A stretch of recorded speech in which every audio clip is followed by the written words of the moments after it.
السلام علیکم ورحمۃ اللہ وبرکاتہ۔ ایک خوبصورت سا ریمائنڈر کہ بخاری کی حدیث ہے کہ نبی صلی اللہ علیہ وسلم نے فرمایا کہ تم میں سے جو شخص دن میں 100 مرتبہ یہ کلمات ادا کرتا ہے، لا الہ الا اللہ وحدہ لا شریک لہ لہ الملک ولہ الحمد وہو علی کل شیء قدیر، اس کو کتنا اجر ملے گا کہ 10 غلام آزاد کرانے کے برابر اجر ملے گا، 100 نیکیاں اس کے نامہ اعمال میں لکھتی جائیں گی اور 100 برائیاں اس کے نامہ اعمال سے ہٹا دی جائیں گی، اور اس دن جس دن وہ یہ عمل کرے گا دن بھر شیطان سے محفوظ رہے گا یہاں تک کہ رات ہو جائے، اور قیامت کے دن اس سے بڑھ کر کوئی بہتر عمل نہیں لائے گا مگر وہ شخص اس نے اس سے زیادہ پڑھا ہو۔ اتنی خوبصورت حدیث ہے، آپ پلیز اپنے تمام لو ونس کو یہ شیئر کر دیجئے تاکہ ہم میں سے سب کو، کیونکہ یاد تو ہمیں ہوتا ہے لیکن اس اے گڈ ریمائنڈر، اگر ہم بھول چکے ہیں تو ہم دوبارہ سے پڑھنا شروع کر دیں۔ السلام علیکم ورحمۃ اللہ وبرکاتہ۔ دیکھیے، اللہ سبحانہ تعالیٰ کی نعمتوں میں سے سب سے پیاری نعمتیں پتہ ہے کون سی ہوتی ہیں؟ اگر آپ کو آپ کا جیون ساتھی اچھا مل جائے، اگر آپ کی اولاد فرما بردار ہو جائے اور اللہ سبحانہ تعالیٰ آپ کو ایسا مال عطا کر دے جو عافیت والا ہو۔ رسول اللہ صلی اللہ علیہ وسلم نے بہت پیاری دعا سکھائی تھی کہ اللہم انی اعوذ بک من جار السوء، کہ اے اللہ میں برے ہمسائے سے پناہ مانگتی ہوں، ومن زوج تشیبنی قبل المشیب، اور ایسے جیون ساتھی سے جو مجھے وقت سے پہلے ہی بوڑھا کر دے، ومن ولد یکون الی ربا، اور ایسی اولاد سے جو نافرمان ہو، ومن مال یکون الی عذابا، اور ایسے مال سے اللہ جو میرے لیے عذاب بن جائے، ومن خلیل ماکر، اور ایسے چلاک دوست سے عینہ ترانی وقلبہ یرعانی، اس کی آنکھیں اور دل میری نگرانی کرتے رہیں، اے رعا حسنۃ دفنہا، اگر وہ مجھ میں کوئی اچھائی دیکھے تو اسے اپنے تک ہی رکھے، اے رعا سیئۃ اذاعہا، اور اگر وہ مجھ میں کوئی برائی دیکھے تو اس کا چرچا کرے۔ اتنی پیاری دعا ہے، مکمل دعا ہے، اللہ سبحانہ تعالیٰ سے مانگا کرے، کیونکہ اللہ کی نعمتوں میں سے اچھا ہمسایہ ملنا بھی بہت بڑی بات ہے۔ اچھا جیون ساتھی مل جائے، اچھی اولاد مل جائے، اچھا دوست مل جائے، اچھا مال مل جائے تو پھر ہمیں اور کیا چاہیے؟ اس لیے اس دعا کو یاد کر لیں، بہت پیاری دعا ہے۔ السلام علیکم ورحمۃ اللہ وبرکاتہ۔ رسول اللہ صلی اللہ علیہ وسلم نے بہت پیاری دعا سکھائی تھی کہ اللہم انی اعوذ بک من جار السوء، کہ اے اللہ میں برے ہمسائے سے پناہ مانگتی ہوں، ومن زوج تشیبنی قبل المشیب، اور ایسے جیون ساتھی سے جو مجھے وقت سے پہلے ہی بوڑھا کر دے، ومن ولد یکون الی ربا، اور ایسی اولاد سے جو نافرمان ہو، ومن مال یکون الی عذابا، اور ایسے مال سے اللہ جو میرے لیے عذاب بن جائے، ومن خلیل ماکر، اور ایسے چلاک دوست سے عینہ ترانی وقلبہ یرعانی، اس کی آنکھیں اور دل میری نگرانی کرتے رہیں، اے رعا حسنۃ دفنہا، اگر وہ مجھ میں کوئی اچھائی دیکھے تو اسے اپنے تک ہی رکھے، اے رعا سیئۃ اذاعہا، اور اگر وہ مجھ میں کوئی برائی دیکھے تو اس کا چرچا کرے۔ اچھا جیون ساتھی مل جائے، اچھی اولاد مل جائے، اچھا دوست مل جائے، اچھا مال مل جائے تو پھر ہمیں اور کیا ہے؟ جو یہ بچی اس وقت الحمدللہ ایک نئی زندگی میں کرے گی، اللہ سبحانہ تعالیٰ اس کے لیے آسانیاں کرے، نئے گھر میں آسانیاں کرے، اس رشتے میں آسانیاں کرے۔ دیکھیں، اللہ سبحانہ تعالیٰ نے قرآن پاک میں جتنا اس یونٹ پہ کام کیا ہے، یہ سب سے چھوٹا یونٹ ہے ماں باپ کا۔ یہ دو رشتے جب ملتے ہیں کیونکہ انہوں نے نئی نسل کو آگے چلانا ہے، مسلمان بچے پیدا کرنے ہیں۔ آج آپ اپنے اراؤنڈ دیکھ لیں سارا کچھ کیا ہو رہا ہے، اور یہ یونٹ پہ کام کیسے کہ اللہ سبحانہ تعالیٰ نے فرمایا قرآن میں کہ تم ایک دوسرے کا لباس ہو، رائٹ؟ ہسبینڈ بیوی کا لباس ہے اور بیوی خاوند کا لباس ہے۔ کیسے لباس ہے؟ لباس کیا کرتا ہے؟ آپ سوچیں، آج ہم نے لباس پہنا تو کیا ہے؟ سب سے بڑی بات، ہمارے اندر اگر کوئی عیب ہوگا نا ہمارے جسم کے اندر، اس کو چھپا لیتا ہے۔ ہم خوبصورت لباس پہن لیتے ہیں، اپنی چوائس کا لباس پہن لیتے ہیں، اپنے کلرز جیسے ہمیں پسند ہے پہن لیتے ہیں۔ اس کے بعد لباس کیا کرتا ہے؟ گرمی ہے، سردی ہے، اس سے بچاتا ہے، رائٹ؟ لباس آپ کی شخصیت کو ظاہر کرتا ہے۔ لباس جو بھی اللہ سبحانہ تعالیٰ نے کہا نا ڈھانپ لیتا ہے۔ اب جب ایک نئے رشتے میں جانا ہے تو سب سے پہلے اب کیونکہ لڑکا یہاں پہ ہے نہیں ہے تو ہم اس کی بات نہیں کریں گے، ہم تو عورتوں کی بات کر رہے ہیں نا۔ اگر دیکھیں اس بچے میں آپ کے ہسبینڈ میں کوئی ایسی کمزوری ہے اپنی عادتوں کے لحاظ سے آپ کہہ سکتے ہو، کیونکہ ہمیں یہ لگتا ہے نا کہ میں تو بہت پرفیکٹ ہوں، مجھے تو سارا کچھ پتا نا، ان میں یہ کیا مطلب پھر ہمیں ایسے ہونا شروع ہو جاتا ہے. آپ نے سب سے پہلے اپنے خاوند کو بالکل جیسے لباس لپیٹ لیتا ہے نا، اس کی کوئی بات نہ مذاق سے نہ ایسے جسٹ فار دا ہیبٹ کہ ایسے میرے ساتھ ایسے کرتے ہیں، وہ ایسے ان کی نیچر ہے. مجھے بالکل اچھا نہیں لگتا کپڑے اتار کے نیچے پھینکتے چلے جاتے ہیں، اکثر ہی ہوتا ہے، جوتی وہاں اتار کے جاتے ہیں. ایسی چیزیں ہوتی ہیں جو ہم مذاق کے طور پہ اپنے فرینڈز کے ساتھ کر جاتے ہیں. اب دیکھیے یہ بہت بڑی امانت ہے، آپ کے ہسبینڈ کی ہر چیز، ہر بات آپ کے لیے ایک امانت کے طور پہ ہے، اس کو آپ دوسروں کے ساتھ ریویل نہیں کرو گے. دوسری بات دیکھیں، اللہ سبحانہ تعالیٰ نے اتنا پیارا رشتہ بتایا کہ عورت تمہارے لیے کھیتی ہے. اب کبھی امیجن کرو کہ ایک کسان کے لیے اس کی کھیتی کتنی امپورٹنٹ ہوتی ہے. جب وہ ایک بیج بوتا ہے اور جب تک وہ پھل نکلتا ہے اس وقت تک اس کی جان اٹکی ہوتی ہے، دن رات محنت کر کے وہ اس کھیتی میں پانی ڈالتا ہے. اگر کوئی جڑی بوٹیاں ایسی آتی ہیں ان کو نکال کے اگر برے لوگ ارد گرد آ جائیں گے ان کو نکال کے باہر پھینکنا، اس کو بالکل آپ اسی کے ساتھ ریلیٹ کریں. کس طرح سے سردی گرمی سے بچاتا ہے، اس کو ڈر ہوتا ہے کہ رات کو کوئی جنگلی جانور آ کے کہیں پودے نہ کھا جائیں، وہ پھر ڈفرینٹ طرح سے اس کی حفاظتیں کر رہا ہوتا ہے. اتنا خوبصورت اللہ سبحانہ تعالیٰ نے اس رشتے کو بتایا کہ جیسی بیوی اور خاوند کے لیے مودہ کا لفظ ہے کہ دا مومنٹ نکاح ہوتا ہے نا تو ایک عجیب سی محبت، ایک احترام میاں بیوی کے دل میں ایک دوسرے کے لیے آ جاتا ہے. اگر دیکھیں سب سے پہلی بات ہے کہ جس گھر میں ہم نے جانا ہے نا وہ ایک ہسبینڈ نہیں ہوتا، پورا خاندان ہوتا ہے. میں ہمیشہ یہ بات کہتی ہوں کہ پہلے نا ایک عورت جو ہے وہ اپنے گھر کو ایسے رکھتی ہے جیسے چڑیا نے اپنے گھونسلہ رکھا ہوتا ہے. ایک مرغی کا سوچو کہ اپنے پروں کے نیچے اپنے بچے کو بٹھا کے، گھر کے اندر بہت سی چیزیں ہوتی ہیں، بہت سی چیزیں ایسی ہوتی ہیں ہمیں اچھی نہیں لگتی ہیں، ہمارے بچوں میں کوئی خامیاں ایسی ہوتی ہیں ہم باہر لوگوں کو نہیں بتاتے. ہم نے ایک بڑا اچھا اپنے گھر کا باہر رکھا ہوتا ہے، میرا گھر، میرے بچے، میرا خاندان، میرے ایسے بات ہے. لیکن دا مومنٹ ایک اور بچی گھر میں آتی ہے تو وہ ایک بچی نہیں ہوتی، وہ پورا خاندان گھر کے اندر آتا ہے بیسیکلی. پھر اس بچی پہ بہت بھاری ذمہ داری ہو جاتی ہے کہ نہ صرف خاوند بلکہ اپنے سسرال کی کوئی بات بھی باہر نہ کرے، اپنے ماں باپ کے گھر میں جا کے مذاق نہ اڑائے اس کا. یہ بہت بڑی چیزیں ہیں کیونکہ آپ پہ اگر شروع سے دیکھیں، میں ہمیشہ یہ بات بھی بچیوں کو کہتی ہوں کہ شروع میں جا کے نا تھوڑا صبر سے ضد کر لو، ہر ایک کو دیکھو کہ کس کی کیا کیا نیچر ہے، کون کس طرح کا ہے. پھر اس کے بعد جب آپ کو سمجھ آ جاتی ہے کہ اس کو میں ایسے ڈیل کر سکتی ہوں، اس کو میں ایسے ڈیل کر سکتی ہوں، تو بہت آسانیاں ہو جاتی ہیں. جب شروع میں ہی آپ کو جا کے یہ لگے گا کہ مجھے تو یہ پسند نہیں ہے، I don't like this، ان کے گھر میں تو یہ ہوتا ہے، امیوں کے گھر میں تو یہ ہوتا ہے، صبح صبح میاں بھی فون کر دیتی بیٹا سب ٹھیک ہے کہ نہیں ہے. بیٹا کچھ ماؤں کو میں ریکویسٹ کرتی ہوں خدا کے لیے بچوں کی زندگی سے تھوڑی دیر علیحدہ ہو جاؤ. اب وہ نئی زندگی میں جا رہی ہے نا، ان کو وقت دو، وہ وہاں پہ سیٹل ڈاؤن ہو جائیں. ان کو کبھی انکریج نہ کرو اس کے لیے کہ اچھا ان سے پوچھو بھی نہ، اگر وہ کبھی بتانے کی کوشش کرے ان کو روک دو کہ بیٹا نہیں، I'm not interested. اب وہ بچی بڑی، دیکھیں کہتے ہیں نا کہ کسی نے پوچھا بچوں کی تربیت کے لیے تو انہوں نے کہا کہ جب بچہ 7 سال کا ہوتا ہے نا تو اس وقت تک 7 سال تک اس کو کوئی غلط کام بھی کرتا ہے، شرارتیں کرتے ہیں کچھ بھی، تو ان کو گلے سے لگا کے پیار سے بیٹا نہ کرو، بیٹا نہ کرو، کبھی ان کو مارو نہیں، ان کے ساتھ زیادتی نہیں کرو، ان کو ایسے ہیوملیٹ نہ کرو. ماں کا بڑا ایک کردار ہوتا ہے.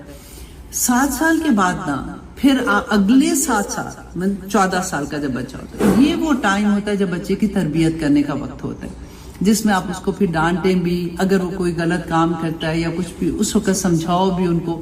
لیکن اس کے بعد 14 سال کے بعد وہ بچہ جو ہے نا وہ تنا ہوا درخت بن چکا ہوتا ہے، اب وہ پھل دینے والا بچہ ہے. اب آپ نے جو تربیت کی ہے نا وہ ظاہر ہونے کا وقت ہوتا ہے.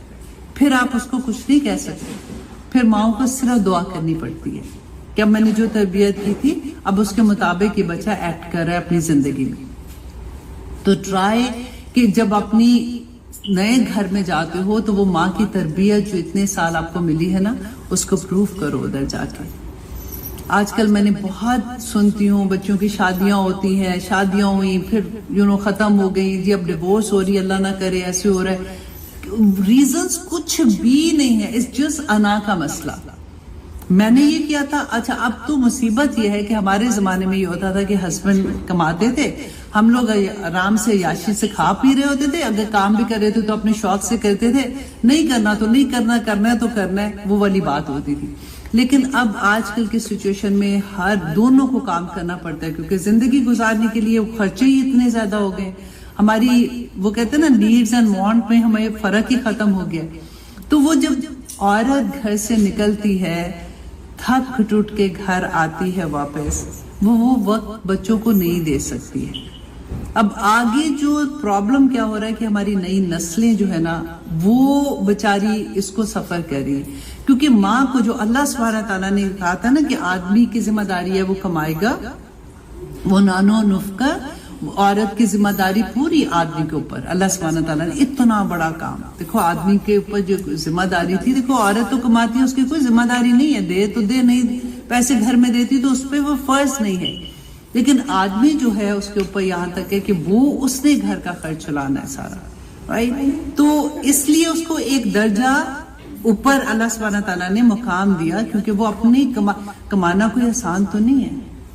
صبح سے شام تک, اور ہر ایک کی جاب کو اتنی اچھی بھی نہیں ہوتی ہے کہ وہاں گئے بڑا اچھی جاب تھی آرام سے جاب کر کے آگے. کئی جگہ پہ ہیومیلیشن ہوتی ہے, کئی جگہ پہ ان کا دل بھی نہیں ہوتا کہ وہاں پہ کام کرنا, لیکن ان کو کرنا پڑتا ہے. کئی جاب اتنی مشکل ہوتی ہیں وہ تب بھی کرتے ہیں, کیوں کرتے ہیں؟ فیملی کو سپورٹ کرنے کے لیے, رائٹ. تو اللہ سبحانہ تعالیٰ نے ان کو ایک درجہ دیا. عورت کا کیا کام اللہ سبحانہ تعالیٰ نے کہا, وہ گھر میں ان بچوں کو جو نئی نسل ہے نا اس کو تربیت کرنی تھی.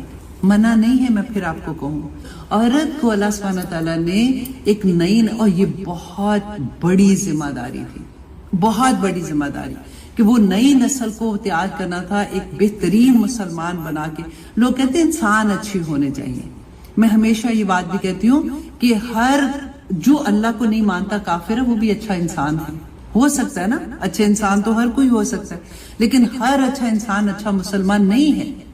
تو ہم نے اچھے اور ہر اچھا مسلمان, I'm talking about اچھا مسلمان 110% اچھا انسان ہوگا.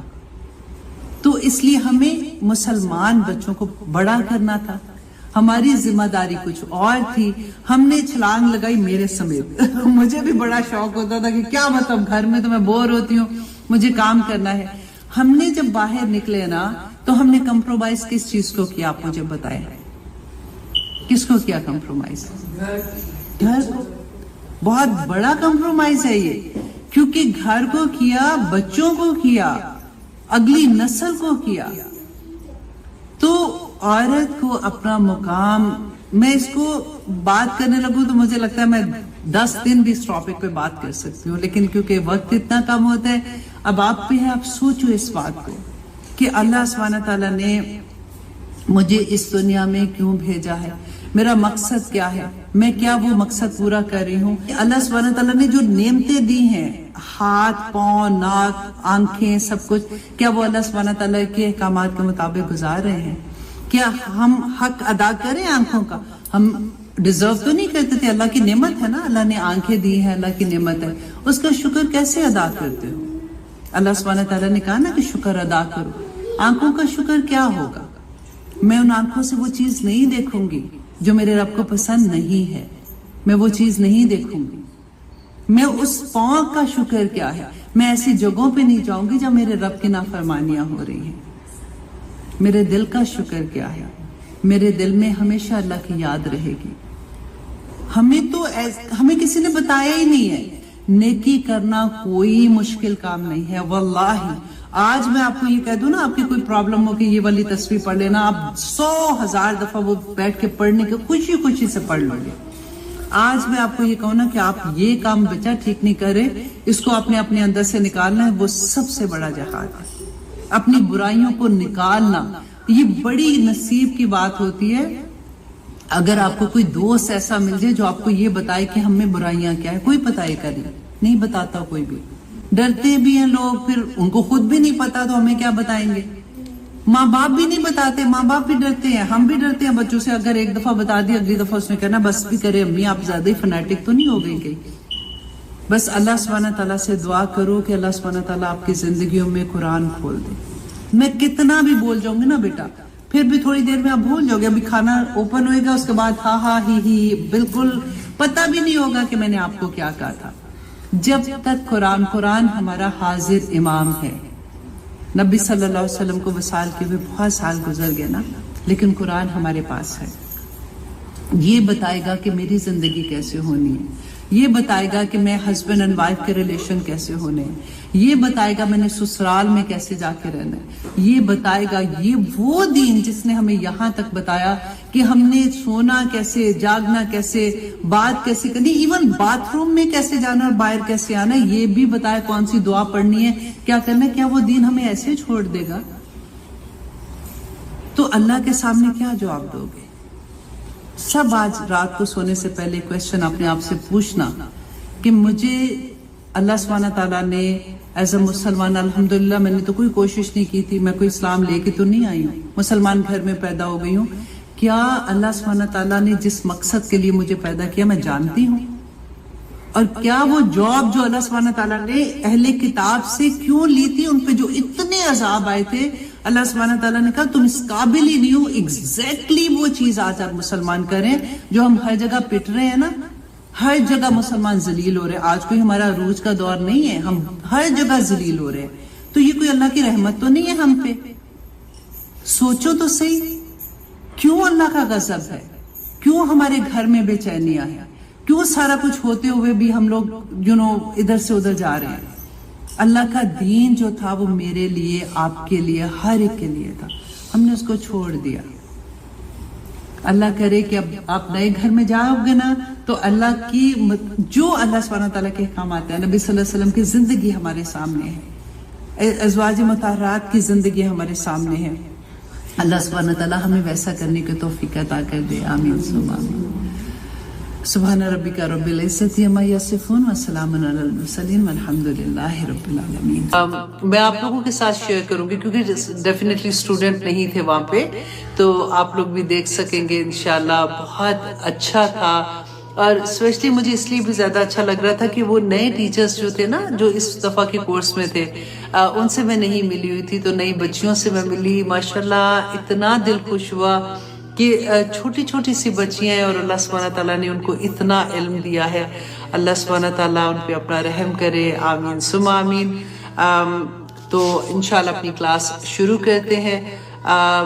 سب سے پہلے تو جی آج کی جو حدیث ہے, میں خاص طور پہ اس کے بارے میں ہم بہت دفعہ بات کرتے ہیں کہ انسان کا رویہ جو ہوتا ہے, تکبر کیا ہے. کیونکہ آپ دیکھیں ہم کسی سے بھی اگر بات کرتے ہیں نا تکبر کی, تو اگر فار ایگزامپل مجھے کوئی کہتا ہے کہ تمہیں پتہ ہے تکبر جو کرتا ہے وہ تو جنت میں داخل ہی نہیں ہو سکتا, جنت کی خوشبو بھی نہیں سونگھ سکتا, تو کبھی تکبر نہ کرنا. تو میں کہوں گی میں تو تکبر کرتی نہیں ہوں. مطلب کسی کو بھی آپ کہہ دیں گے نا, یہ کوئی بھی نہیں مانتا. تو آج اس حدیث سے ہم نے یہ دیکھنا ہے کہ ہم نے کسی کے بارے میں نہیں, ہم نے اپنی ذات میں یہ دیکھنا ہے, اور اس کا ٹیسٹ بھی ہم نے کرنا ہے کہ کیسے ہمیں یہ پتہ چلے کہ کہیں میری ذات میں تو نہیں. کیونکہ اتنی بڑی بات کہ اللہ سبحانہ تعالیٰ نے فرما دیا کہ وہ جنت میں داخل ہی نہیں ہو سکتا. پھر بھلے ہم نے نمازیں پڑھی ہیں, راتیں جاگی ہیں, تسبیحات کی ہوئی ہیں, ہم نے تہجدیں پڑھی ہوئی ہیں, لیکن اگر تکبر ہو گیا تو جنت میں نہیں جائیں گے. تو یہ ٹیسٹ تو کرنا ضروری ہے نا. تو ہم نے کیسے ٹیسٹ کرنا ہے؟ اس کا آسان طریقہ کیا ہے کہ الحمدللہ جو آپ پاکستان میں ہیں, آپ لوگوں کے گھر میں کوئی نہ کوئی کام والی تو آتی ہوں گی نا. تو آپ نے یہ دیکھنا ہے کہ آپ کا رویہ ان کے ساتھ اس وقت کیسا ہے جس وقت وہ آپ کو کوئی مشورہ دیتی ہیں. فار ایگزامپل کوئی بات آپ لوگ کر رہے ہیں تو اس میں کہ باجی آپ پتہ ہے یہ بات ایسے نہیں, ایسے کر لیں. تو یا پھر اگر آپ نے اس کو کچھ کہا ہے تو اس نے آگے سے آپ کو کچھ آگے سے ٹھیک ہی جواب دیا, لیکن آپ کو کہ مجھے جواب دیا, مجھے آگے سے ایسے بولتی ہے.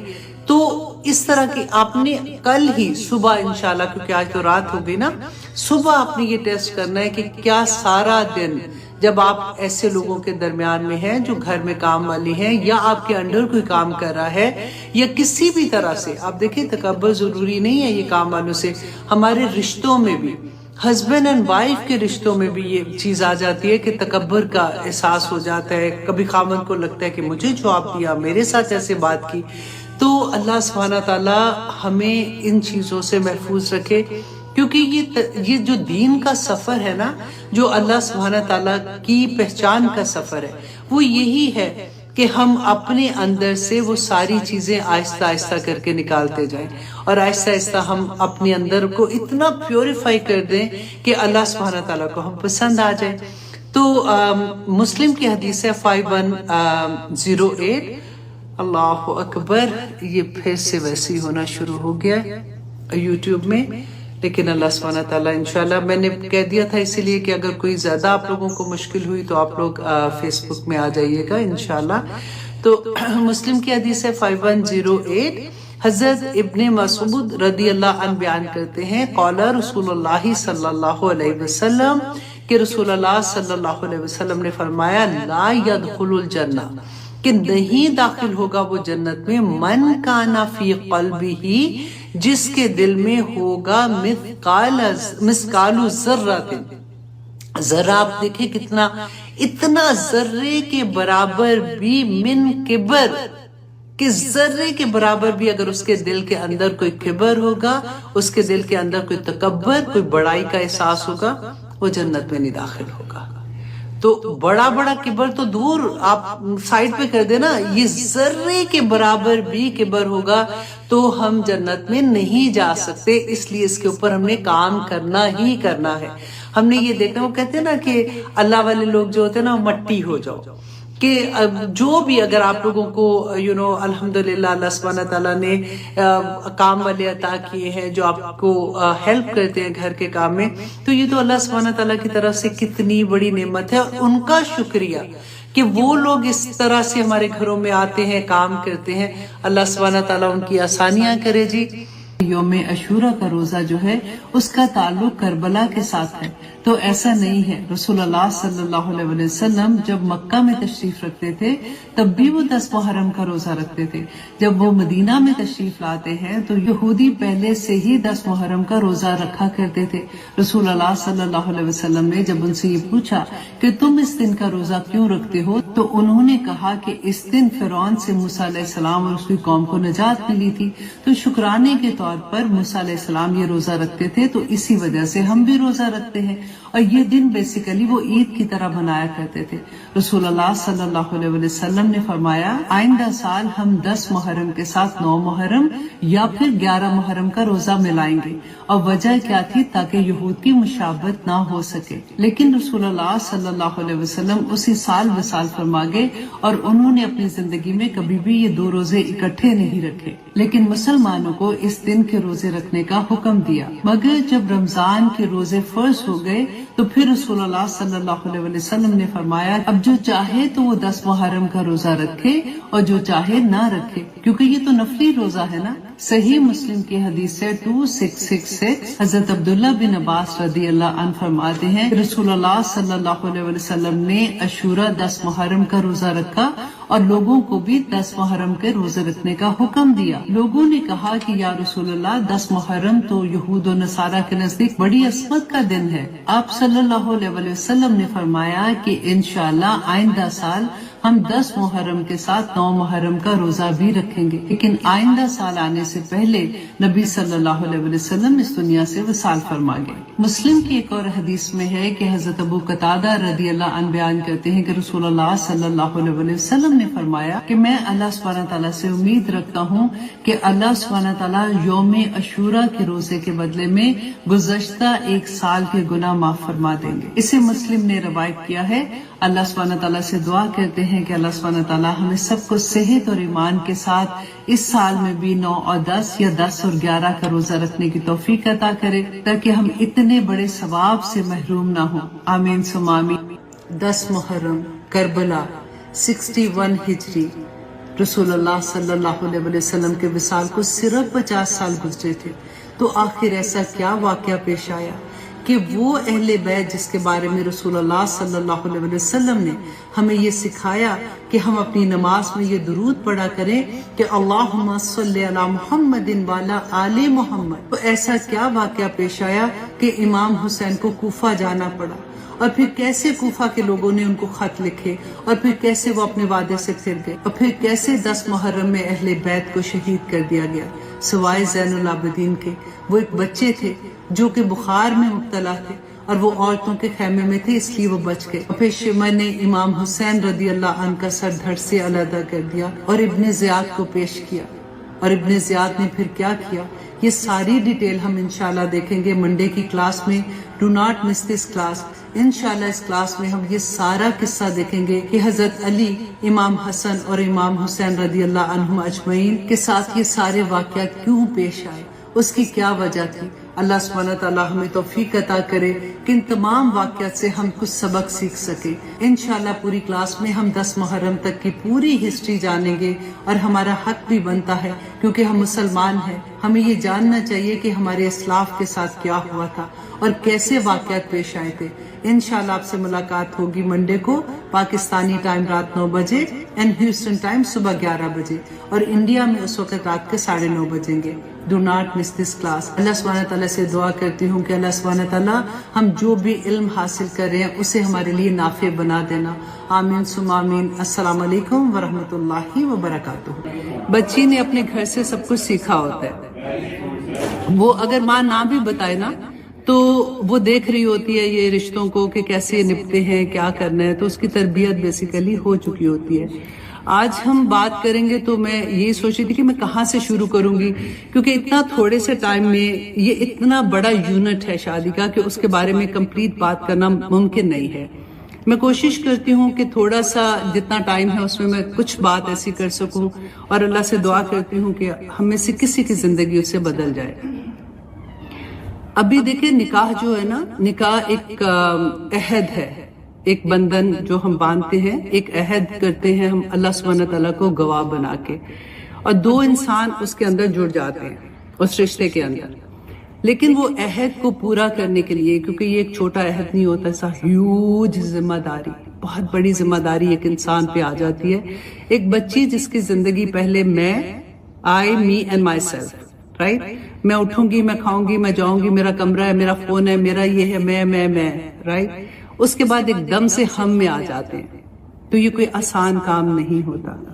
جب تک ہم اس رشتے کو عبادت کے لیول پہ نہ لائیں، اور وہ ہم کیسے لائیں گے، ہم کیسے یہ انڈرسٹینڈ کریں گے کہ یہ جو رشتہ ابھی قائم ہوا ہے یہ اللہ سبحانہ تعالیٰ کے حکم سے ہوا ہے، اور اس رشتے میں اللہ سبحانہ تعالیٰ کو گواہ بنا کر انٹر ہوئی ہوں، تو مجھے اب اس زندگی میں جو بھی اچھائی آئے گی، آسانی آئے گی اور مشکل آئے گی، میں نے اس کو اللہ کے حکم کے مطابق ہی اس کو ڈیل کرنا ہے۔ تو اس سے پہلے میں تھوڑا سا آپ لوگوں کو یاد کروا دوں۔ الحمدللہ آج ہم اس لیے یہ درس رکھا ہوا ہے کہ شادی کا فنکشن ہے اور ہم سب مسلمان ہیں، رائٹ، اور ہم نے اس سے پہلے ایک عہد، ہم یہ ابھی لائبہ جو ہے نا، آپ یہ دیکھو یہ تیسرے عہد میں جا رہی ہے، تیسرا عہد کر رہی ہے اپنی زندگی کا۔ آپ کو پتہ ہے ہمارا پہلا عہد کیا تھا؟ سب کو پتا ہوگا، وعدہ الست تھا جو ہم نے کیا تھا، اور ہم کہتے ہیں ہمیں تو یاد کوئی نہیں ہے، رائٹ۔ تو اللہ سبحانہ تعالیٰ نے بتایا کہ جب تمہیں یہ پتا ہے کہ یہ تمہاری ماں ہے، تمہیں کوئی یاد ہے کہ تم ماں کے پیٹ میں تھے؟ نہیں یاد ہے نا۔ ماں نے بتایا کہ میں تمہاری ماں ہوں، ہم نے سوسائٹی نے بتایا، ماں نے بتایا، رشتہ داروں نے، ہمیں پتا ہے یہ میری ماں ہے۔ ہمیں تو وہ وقت نہیں یاد ہے جب ہم اسی ماں کے پیٹ میں تھے۔ تو وعدہ اللہ سبحانہ تعالیٰ نے ہمیں کہاں بتایا؟ قرآن پاک میں بتایا، رائٹ۔ اس کے بعد سیکنڈ عہد ہم نے کیا کیا؟ الحمدللہ ہم مسلمان گھر میں پیدا ہوئے ہیں تو ہم آٹومیٹیکلی مسلمان ہو گئے۔ یہ عہد کو اگر آپ نے انڈرسٹینڈ کرنا ہے نا، تو کسی مسلمان جو نیو مسلم ہوتے ہیں آپ ان سے پوچھیں کہ یہ عہد کیا ہے۔ ہم نے لا الہ الا اللہ محمد رسول اللہ جو پڑھا تھا، تو یہ ہم نے ایک سیکنڈ عہد کیا تھا اللہ سبحانہ تعالیٰ کے ساتھ، رائٹ۔ اور آپ ہم سارے اتنے سمجھدار ہیں، کین وی امیجن کہ صرف کچھ حرف بولنے سے لام الف ہا را سین لا الہ الا اللہ اور کچھ اور ورڈز بول کے ہم جب منہ سے بولتے ہیں تو اس کے بعد ہماری زندگیاں ایسے بدل جائیں کہ کافر مسلمان ہو گیا. ایک اللہ سبحانہ تعالیٰ جس کو مغضوب کہتے ہیں کہ اللہ سبحانہ تعالیٰ کی رحمت سے دور، وہ اللہ کی رحمت میں آ گیا. آخر ایسا کیا ہے کہ خون کے رشتے، ایک باپ اگر کلمہ گو ہے اور بچہ اس کے اگینسٹ ہے، وہ بات نہیں مان رہا، وہ نہیں کلمہ گو ہے، تو وہ رشتہ ہی ختم ہو جاتا ہے، اس کے وراثت میں حصہ ہی نہیں ہوتا. مسلمان نہیں ہے تو ہم بیٹی کا رشتہ ہی نہیں ادھر کر سکتے. یہ کلمہ کیا کلمہ ہے؟ تو ہم کیا ایسے سوچتے ہیں کہ صرف منہ سے کہہ دیا تو ہم مسلمان ہو گئے؟ اس کو سمجھنے کے لیے میں آپ کو ایک ایگزامپل دیتی ہوں کہ اگر آپ کو پیاس لگی ہے نا، اور آپ پیاس میں بیٹھے ہوئے کہو گے آپ ایک تسبیح لے لو، 1000 دانوں کی تسبیح لے لو، پیاس لگی ہے پیاس لگی ہے پیاس لگی ہے، سارا دن بھی بولو، پیاس بجھے گی آپ کی؟ نہیں بجھے گی نا. جب تک آپ اٹھو گے نہیں، آپ پانی نہیں پیو گے، آپ کی پیاس بجھے گی. تو آ کیا نا پانی، تو پیاس بجھ جائے گی. اسی طرح سے یہ جو کلمے کے حرف ہیں، اس کی تاثیر ہمارے دل میں نہیں اترتی اور ہمارے عمل میں نہیں آتی ہے، تو اس کا کوئی فائدہ نہیں ہے. اللہ سبحانہ تعالیٰ نے قرآن پاک میں یہ کہا ہے کہ ابھی تو تم نے اسلام لائے ہو، ابھی تو مومن تو ہوئے ہی نہیں ہو. تو مین کیا ہے کہ اس کلمے کی تاثیر کیا ہے کہ اس کا عمل ہے. ہم نے اللہ سے جو عہد کیا، تو سیکنڈ پارٹ آپ دیکھیں، اس کا پہلے پارٹ میں ہم کہتے ہیں نا لا الہ. الہ کیا ہوتا ہے؟ آپ کو پتہ ہے نا الہ کیا ہوتا ہے؟ اگر آپ سوچتے ہو نہیں الہ کیا ہوتا ہے کہ اللہ سبحانہ تعالیٰ کو ہم کیا سمجھتے ہیں کہ اللہ ہمارا مالک ہے، ہمارا خالق ہے، ہمارا مدبر ہے، عزت و ذلت دینے والا وہ ہے، رزق دینے والا وہ ہے، سب کچھ اللہ کے ہاتھ میں ہے. اور ہم کون ہیں؟ ہم اس کے عبد ہیں، ہم اس کے غلام ہیں. تو اب یہ جب ہم نے عہد کر لیا کہ ہر چیز اللہ ہمارا مالک ہے جس نے ہمیں زندگی دی ہے، تو میرے پاس تو میرا کوئی اختیار رہا نہیں ہے. تو سیکنڈ پارٹ جب ہم کہتے ہیں محمد الرسول اللہ، تو ہم کیا اعتراف کرتے ہیں کہ رسول اللہ صلی اللہ علیہ وسلم نے، اللہ سبحانہ تعالیٰ نے جو ان کو پیغام دیے، احکامات دیے، وہ قرآن کی صورت میں ہمارے سامنے آ گئے. تو اب ہم نے اعتراف کیا کہ رسول اللہ نے جو قرآن ہمیں دیا ہے، اس میں جو اللہ سبحانہ تعالیٰ نے احکامات دیے ہیں، ہماری زندگی اس کے مطابق ہوگی. ہم آزاد نہیں ہیں، آزاد تو کافر ہے. آپ نے کلمہ پڑھ لیا تو اب تو باؤنڈ اس کے اندر آ گئے نا اللہ سبحانہ تعالیٰ کے. اب اگر آپ اللہ سبحانہ تعالیٰ کے احکامات کے مطابق زندگی کے فیصلے نہیں کرتے تو قرآن کیا کہتا ہے کہ تم کافر ہو. کہ تم اگر اپنی زندگی کے فیصلے اللہ کے حکم کے مطابق نہیں کرتے ہو، آپ کی زندگی میں غم و خوشیاں آئیں گی. خوشیوں کے فیصلے، خوشیاں کیسے سیلیبریٹ کرنی ہے، غم کیسے سیلیبریٹ کرنے ہیں، مشکل میں کیا کرنا ہے، خوشیوں میں کیا کرنا ہے. رسول اللہ صلی اللہ علیہ وسلم کی زندگی ہمارے سامنے پورا ایک نمونہ تھی کہ ہم نے یہ کیسے سیلیبریٹ کرنا ہوتا ہے. پھر اگر ہم اس کے مطابق نہیں کرتے تو پھر کیا ہے؟ پھر اللہ سبحانہ تعالیٰ کی رحمت تو نہیں ہوگی نا ادھر. تو پہلا عہد اگر ہمیں پتا ہوگا کہ ہم نے عہد کیا ہے اور ہم اس کی پاسداری کریں، مطلب ہم اس پہ عمل بھی کر رہے ہیں، تو یہ والا پارٹ کرنا نا، شادی کا والا جو نکاح کا عہد ہے، یہ بہت آسان ہو جاتا ہے.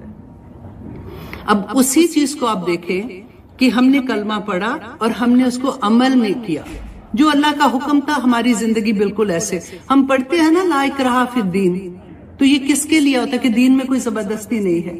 یہ جب تک آپ دین میں آتے نہیں ہیں، زبردستی کوئی دین میں نہیں لا سکتا، لیکن جب آپ آ جاتے ہیں نا تب تو حدیں لگ جاتی ہیں. اور دیکھیں ہماری زندگیوں کے نا فیصلے ہمارے ہاتھ میں کچھ بھی نہیں ہے. ہم نے کب آنا ہے اس دنیا میں، کب جانا ہے، کب ہماری زندگی میں ہمیں کتنے، ہماری رزق کیا ہے، ہم نے کس گھر میں پیدا ہونا ہے، ہم نے تو نہیں چوز کیا نا. سارے فیصلے کیے جا چکے ہیں.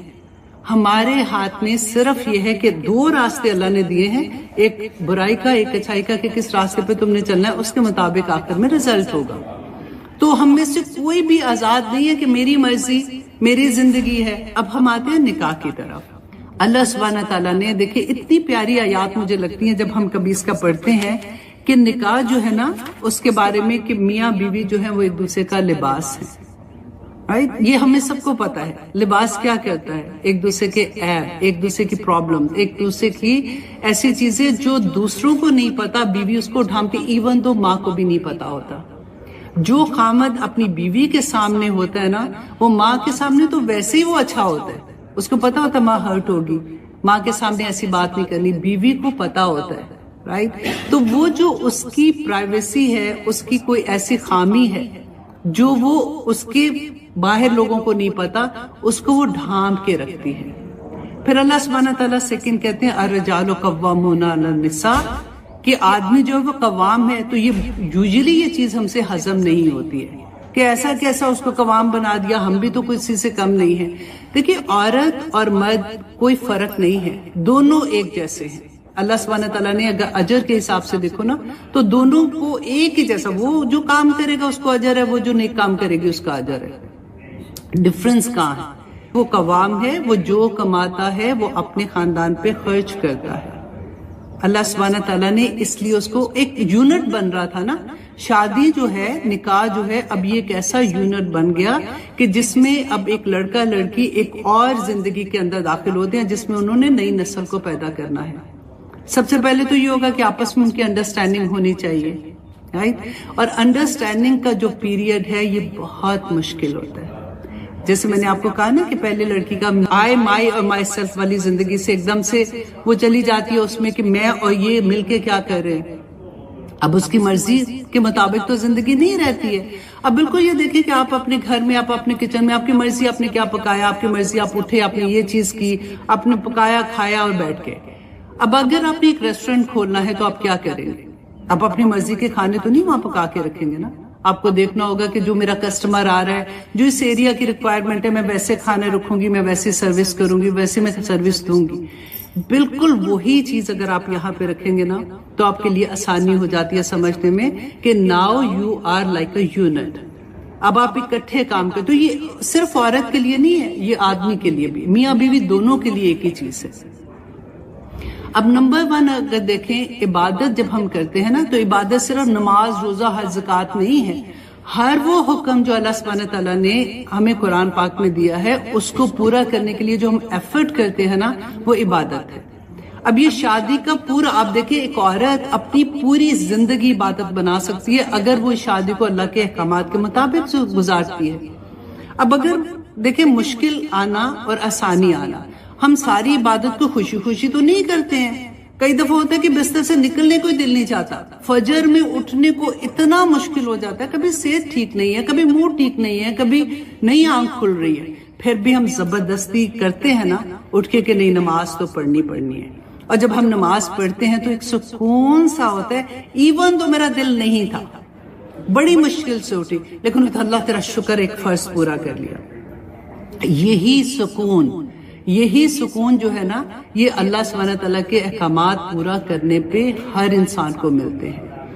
اور جو آدمی ہے دیکھو وہ کس طرح سے کماتا ہے دن رات میں. اب تو خیر عورتیں بھی کماتی ہیں تو تھوڑا فرق ہو گیا، لیکن ہسبینڈ جب کماتے ہیں نا دیکھیں ان کا 100% ان کی ذمہ داری ہے اور وہ جواب دہ بھی ہیں کہ ان کی کمائی جو ہے وہ ان کی پوری فیملی کو وہ دیتے ہیں، رائٹ. اور وہ اس سے خوشی محسوس کرتے ہیں، ایک مطمئن پن ہوتا ہے، ایک سکون ملتا ہے ان کو. اور اگر اللہ سبحانہ تعالیٰ کے احکامات کے مطابق ہماری زندگی شادی کے بعد چل رہی ہوتی ہے نا تو پھر آپ اس کو اس اینگل سے دیکھیں کہ اللہ سبحانہ تعالیٰ نے ہسبینڈ کو بیوی اور بیوی کو ہسبینڈ جو ہے وہ ایک انعام کے طور پہ دیا ہے. یہ اللہ سبحانہ تعالیٰ کی وہ انعامات ہیں. جیسے ہماری زندگی میں ہم دیکھتے ہیں کہ ہماری آنکھیں ہیں، ہمارا چلنا پھرنا، بات کرنا، اٹھنا بیٹھنا، ہر اللہ سبحانہ تعالیٰ کی عطا ہے نا.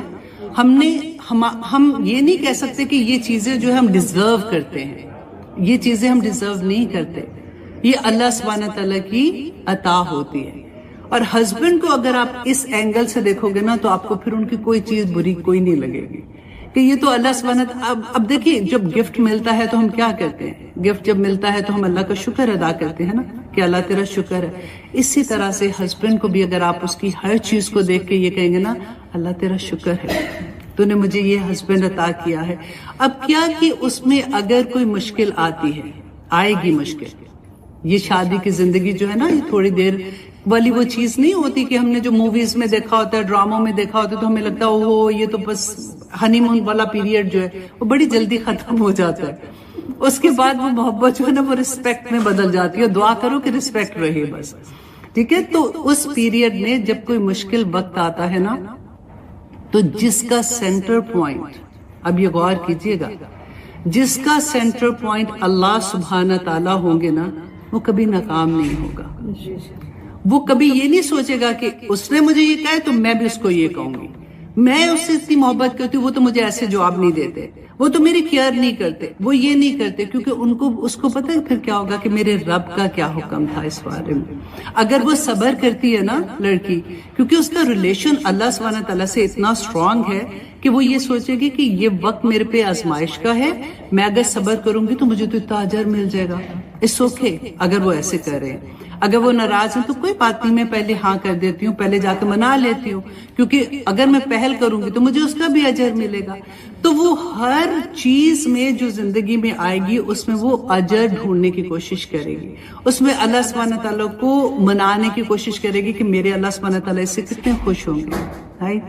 تو پھر اس یونٹ میں اللہ سبحانہ تعالیٰ نے جو ہمیں بتایا کہ یہ جو نیا رشتہ قائم ہو رہا ہے یہ آسان نہیں ہے، اس ہیوج ذمہ داری. میں ہمیشہ اپنے بچوں کو بھی کہتی ہوں بیٹا صبر سے شادی کرو. اس میں ایسا نہیں ہے فن والی چیز ہے. الحمدللہ دیکھیں فن پتہ ہے اللہ سبحانہ تعالیٰ نے شادی میں کیسے رکھا ہے. جیسے ہم کھانا کھاتے ہیں تو وہ ہمارے جسم کی ضرورت ہے، لیکن جب ہم کھاتے ہیں تو ٹیسٹ بڈ اللہ نے دیے ہیں نا کہ اس کو انجوائے کر کے ہم کھاتے ہیں. لیکن اصل مقصد انجوائے کرنا نہیں ہے کھانے کا، اصل مقصد اس کو ہماری باڈی کو طاقت دینا ہے. اسی طرح سے شادی کے رشتے میں انجوائمنٹ والا جو پیریڈ ہوتا ہے نا وہ بالکل اسی طرح سے اصل مقصد نئی نسل کو ریز کرنا ہے. پھر اللہ سبحانہ تعالیٰ اس نئے جوڑے کو اس طرح سے بنائے کہ یہ نئی نسل ایسی کھڑی کرے کہ جس سے اسلام کا نام روشن ہو جائے. آمین سم آمین. دیکھیے آج کل آپ اس اینگل سے دیکھیں کہ ہم مسلمان جو ہے نا، کیونکہ ہم لوگ امریکہ میں ہیں، ایون اب تو پاکستان میں بھی ہے، تو وہ کہتے ہیں نا کہ ایک بات کہ غیر مسلم جو ہے نا ان کو جنگ کر کے ہمیں فتح کرنے کی کوئی ضرورت کوئی نہیں ہے. انہوں نے آلریڈی ہمارے ذہنوں کو اپنے اندر کر لیا ہوا ہے. ہم ان سے اتنے امپریس ہو گئے ہوئے ہیں کہ ہم آلریڈی ڈیفیٹ ہم کر چکے ہوئے ہیں. ہماری نسل پوری کی پوری، آپ ہمارا دن سے رات تک دیکھیں کہ ہم کس چیز کو پسند کریں. کیا میری زندگی ویسے ہے جیسے اللہ سبحانہ تعالیٰ نے کہا ہے؟ ہماری شادی کا فنکشن اب انشاءاللہ خیر سے ہونے، اللہ اس میں برکتیں رکھے.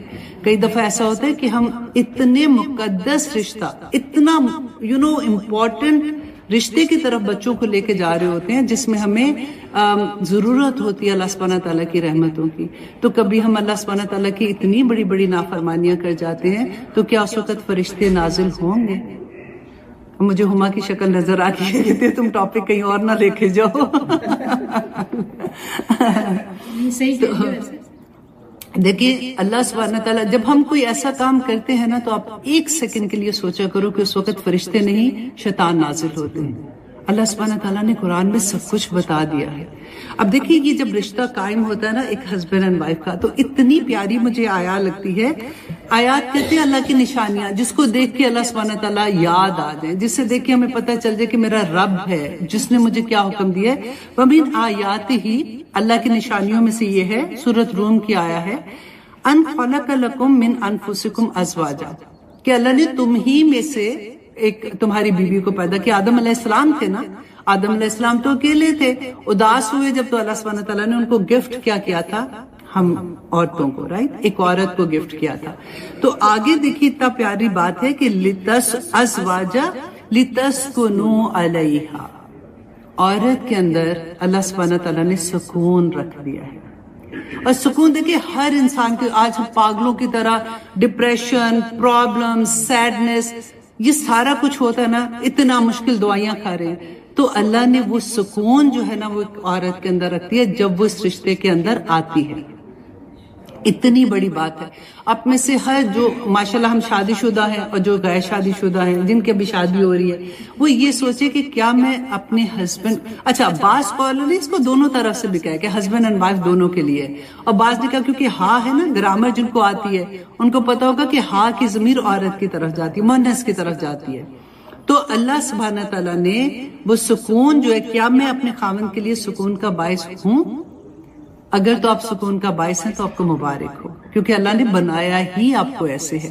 تو اللہ سبحانہ تعالیٰ کہتے ہیں وَجَعَلَ بَيْنَكُمْ مَوَدَّةً وَرَحْمَةً, کہ اللہ سبحانہ تعالیٰ نے جیسے یہ رشتہ کریٹ ہوتا ہے نا, مودہ کہتے ہیں ایسی محبت جو دلی محبت نہیں ہوتی, جو اندر سے محبت ہوتی ہے وہ, اور رحمت. میں مانتی ہوں کہ بہت سی دفعہ یہ ہوتا ہے, یہ بات ہوتی ہے کہ میرے ہسبینڈ جو ہے وہ, میں بہت کوشش کرتی ہوں لیکن وہ ایسے نہیں کر رہے, وہ یوں نہیں ہو رہا, میں اکیلی کیا کروں گی. لیکن دیکھیے اللہ سبحانہ, میں ان رشتوں کی بات نہیں کر رہی جو خراب ہوتے ہیں, وہ تو ابیوز ہے, وہ یہ وہ, میں ان کی بات نہیں کر رہی ہوں.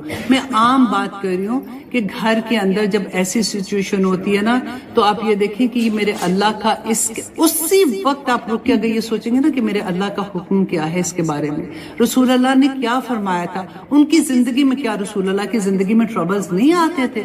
جب تک ہماری زندگی میں قرآن نہیں ہوگا نا, ہماری زندگی میں آسانی نہیں آئے گی. ہم مسلمان ہیں, قیامت کے دن آپ یہ سوچ لیجئے کہ جب بھی ہم نیکی کرتے ہیں نا کوئی بھی, اس کا اثر اس دنیا میں ہوتا ہے. ہم دیکھتے ہیں, ہمیں کیونکہ نظر نہیں آتے, ہمیں فرشتے نہیں نظر آ رہے ہوتے, ہمیں پتہ نہیں چلتا. دنیا کے تو نظر آتے ہیں کہ اگر غلط کام کریں گے پولیس مارتی ہے, جیلیں ہیں, یہ ہے وہ ہے, تو ہمیں اللہ کی چیزیں نظر نہیں آتی ہیں, اس لیے ہمیں پتہ نہیں چلتا. لیکن اگر آپ نیکی کا کام کرو گے تو آپ کو اس دنیا میں اس کا اجر ملے گا ہر صورت, اور اگر برائی کرتے ہیں اس کا اثر اس دنیا میں ہمیں نظر آتا ہے. اللہ سبحانہ تعالیٰ قیامت کے دن کیا فرماتے ہیں. اب دیکھیے آج ہم کس طرح سے باہر نکل کے جاتی ہیں, بڑے آرام سے جاتی ہیں کیونکہ دس از دا وے آئی, مجھے اچھا لگتا ہے ایسا جانا. اللہ نے حکم دیا ہے, ہو کیئرس, اللہ سبحانہ تعالیٰ کو دیکھیں گے جب جائیں گے ادھر. تو اللہ سبحانہ تعالیٰ نے فرمایا تھا ہماری جلدیں, ہماری آنکھ, ہمارے ایک ایک عضو اس دن اللہ سبحانہ تعالیٰ کے سامنے بولیں گے, ہمارے خلاف گواہی دیں گے. ہم خود کہیں گے اپنی جلدوں کو کہ تمہیں کیا ہو گیا, تو وہ کہیں گے کہ مجھے آج اللہ نے اجازت دی ہے یہ بات کرنے کی. وہ بتائیں گے, اس جس زمین پہ ہمارے پاؤں لگتے ہیں نا وہ بھی اس دن گواہیاں دے گی. تو گواہیاں اکٹھی ہوں گی. اور میں آنیسٹلی کہتی ہوں کہ یہ جو رشتہ بن رہا ہے نا, شادی کا رشتہ بن رہا ہے, یہ پوری زندگی ہم, ایسا ہوتا ہے نا کئی دفعہ دل چاہتا ہے کہ رات, صبح سے رات تک ہم عبادت میں کیسے رہ سکتے ہیں. اگر اس رشتے میں انٹر ہوتے ہی ہمارے دل میں یہ ہوتا ہے کہ میں اللہ کو گواہ بنا کے, نکاح تو اللہ کو گواہ بنا کے کرتے ہیں نا, اللہ کو گواہ بنا کے کر رہی ہوں, اور میرا ہر عمل جو میں کروں گی وہ اللہ کی رضا کے مطابق کروں گی, تو آپ کے دن رات عبادت میں ہو جاتے ہیں الحمدللہ. تو یہ تھوڑی سی بات تھی, میں نے کہا میں آپ لوگوں سے کر لوں. اور تھوڑا ایک حدیث مجھے بڑی پیاری لگتی ہے, میں آپ سے وہ بھی شیئر کر دیتی ہوں کہ جنت جو ہے نا قیامت کے دن, اللہ اکبر, اللہ کرے ہم ہوں گے, میرا خیال ہے یہ ساری آسان چیزیں تو فرشتے اناؤنس کریں گے کہ 8 دروازے جو جنت کے ہیں نا, اچھا وہ عورت جو خاوند کی فرمانبردار ہوگی الحمدللہ, اور جو عزت اور عصمت کی حفاظت کرنے والی ہوگی, اور نمبر 3 جو 5 وقت کی نمازی ہوگی, تو ان کا آخری والے میں تو شاید نکل ہی جائیں گے تو اعلان ہوگا کہ جس دروازے سے چاہے تم اندر داخل ہو جاؤ. کتنی بڑی بات ہے الحمدللہ. اچھا جی, اور پھر ایک اور ہے کہ 2 طرح کے لوگ جو ہے نا, ان کی نمازیں جو ہیں ان کے سر سے اوپر نہیں جاتی ہیں. 2 طرح کے لوگ ہیں, اب ہزاروں نمازیں پڑھے, دن رات پڑھ لیں, ان میں سے ایک کون تھی کہ وہ نافرمان بیوی جو خاوند کی فرمان بردار نہیں ہے. آئی ہوپ انشاءاللہ خاوند کے لیے بھی یہی ہوگا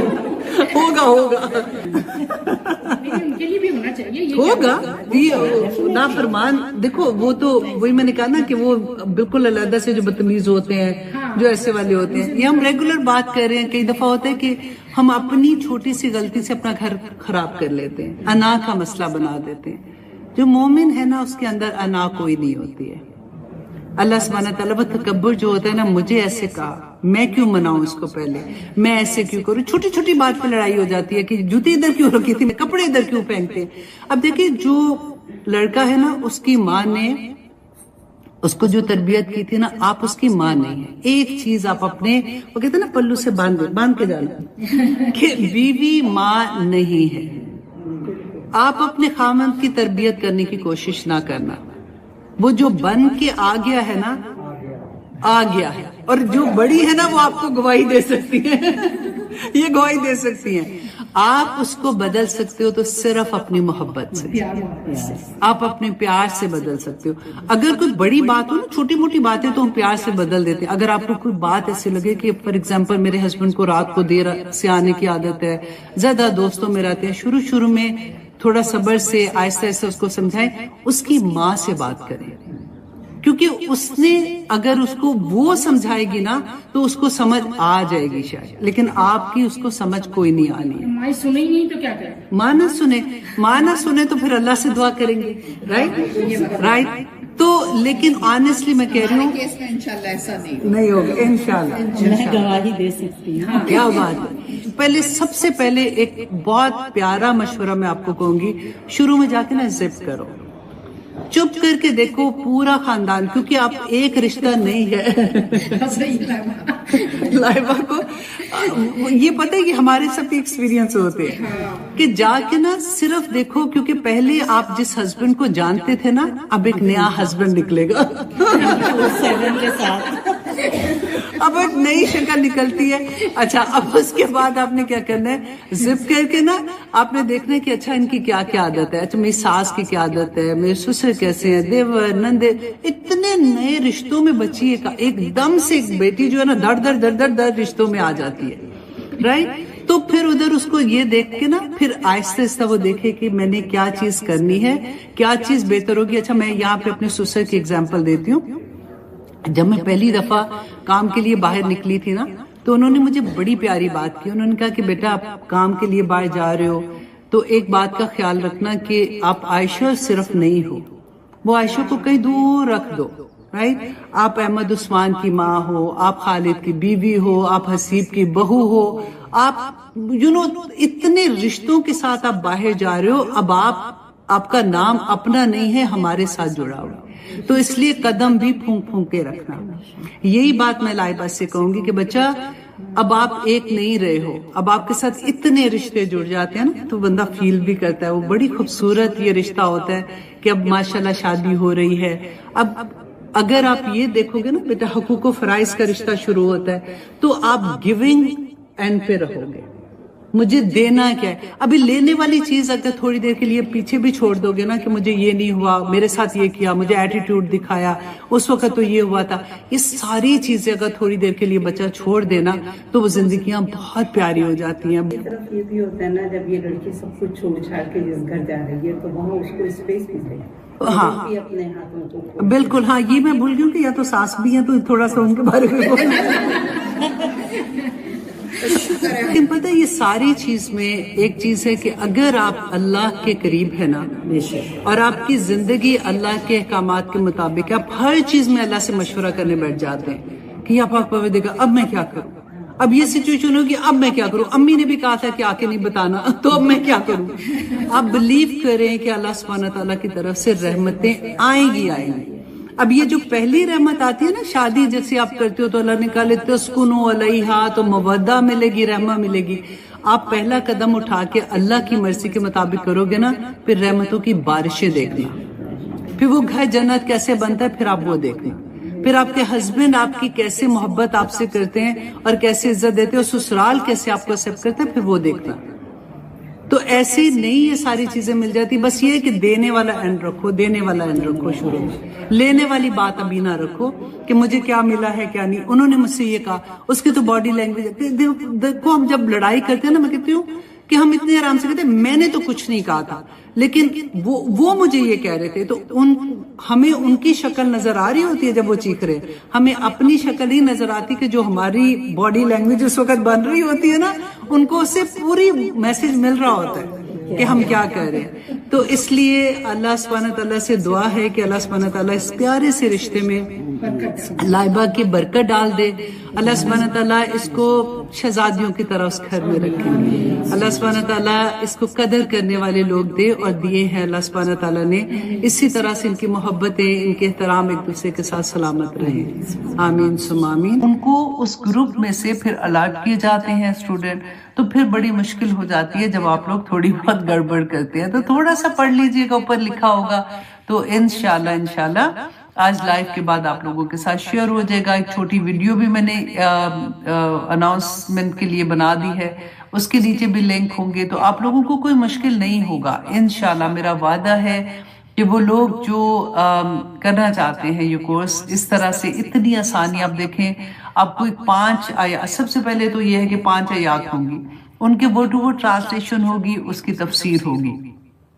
آپ کو ایک چھوٹی سی آڈیو جو ہے، میری پوری کوشش ہوتی ہے کہ میں آپ لوگوں کا اس چیز کا لحاظ رکھوں کہ گھر داری ہے، بچے بھی ہیں، جاب بھی ہوتی ہے، تو اس کے ساتھ آپ کو جسٹ بیسک انڈرسٹینڈنگ ہو جائے ان آیات کی.